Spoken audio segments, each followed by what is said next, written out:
Hello, and welcome to episode 159 of Rivers Arcade Review. My name is Ed. This channel is dedicated to the coin-operated video games of yesteryear. Today I'm doing a viewer request. Today's game was requested by the viewer Pac-Man Fan 2008, and the game they requested was Bosconian. Bosconian was released in 1981 by Namco and licensed to Midway. My first time playing this game was on MAME. Bosconian is a space shooter game in which you control your ship with an 8-way joystick and a fire button. You need to fly your ship through deep space while destroying a series of green enemy bases.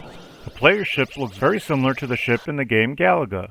Your ship can move in any direction, although it will remain in the center of the screen while the playfield scrolls.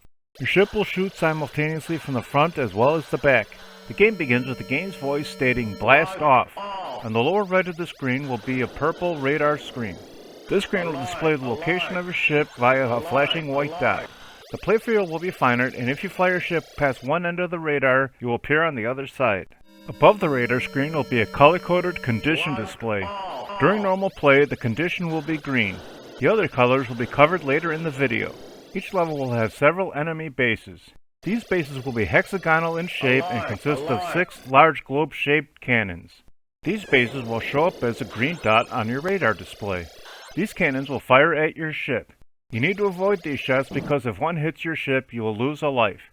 You will be able to shoot each of these cannons individually. In the center of the base will be the core. The core will be able to launch red-colored E-type missiles at your ship.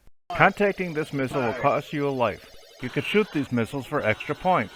There are 2 ways to destroy these bases. The first way to destroy the base is to destroy all 6 cannons. Once you destroy the 6th cannon, the entire base will explode. The second way to destroy the base is to shoot the core of the station. Shooting the core will destroy the station no matter how many cannons have been destroyed. The core of the station will be either vertical or horizontal, although they will never rotate during the round. The first round will consist of 3 bases. Destroying all the bases will advance you to the next round, which will now consist of 4 bases. Beginning with round 3 and the rest of the game, there will be 8 enemy bases.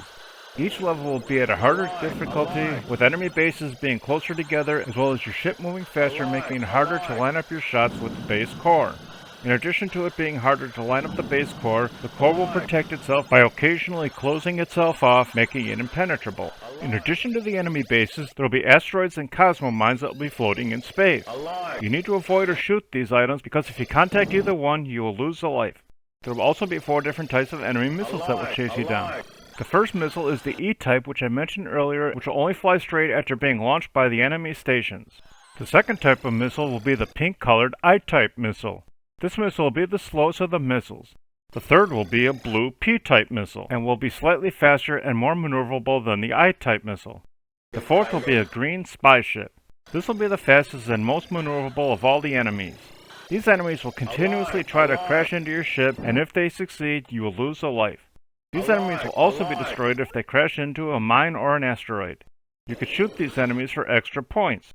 You will also earn points if they destroy themselves. Anytime there are any of these missiles in the area, you'll get an audio warning, "Alert, alert." When this happens, your condition meter will become yellow. Once you destroy all the enemy missiles, the condition will return to green. If you don't destroy all the enemy bases in a timely fashion, the enemy missiles will join into a formation.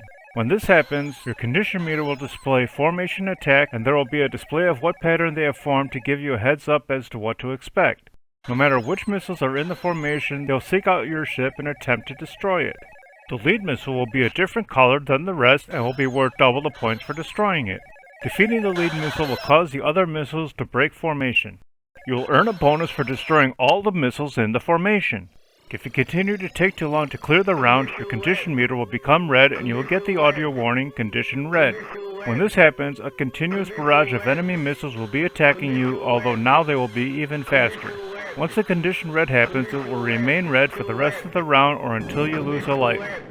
Scoring for the game is as follows. You'll earn 10 points for shooting each asteroid, 20 points for each cosmo mine, 50 points for each I-type missile, 60 points for each P-type missile, and 70 points for each E-type missile. For destroying all the missiles in a formation, you will earn 500 points if the missiles are I-type, 1,000 points if the missiles are P-type, and 1,500 points if the missiles are E-type. You will earn mystery points for shooting the spy ship. You'll earn 200 points for shooting each cannon on the enemy base and 1,500 points for destroying each enemy base, although if you destroy the enemy base by shooting all the cannons, you'll receive points for both the cannon and the base for a total of 1,700 points for destroying the final cannon. I enjoyed playing this game and would recommend playing it whether in an arcade setting or on an emulator. I like this game more than Mousetrap, but not as much as Centipede, so Bosconian shoots its way into the 57th position overall. Thanks for watching, I hope you enjoyed it. If you have any games you'd like me to review, please leave a message below or on my homepage. Please remember to hit like, share, and subscribe, and stay tuned to new videos every Sunday.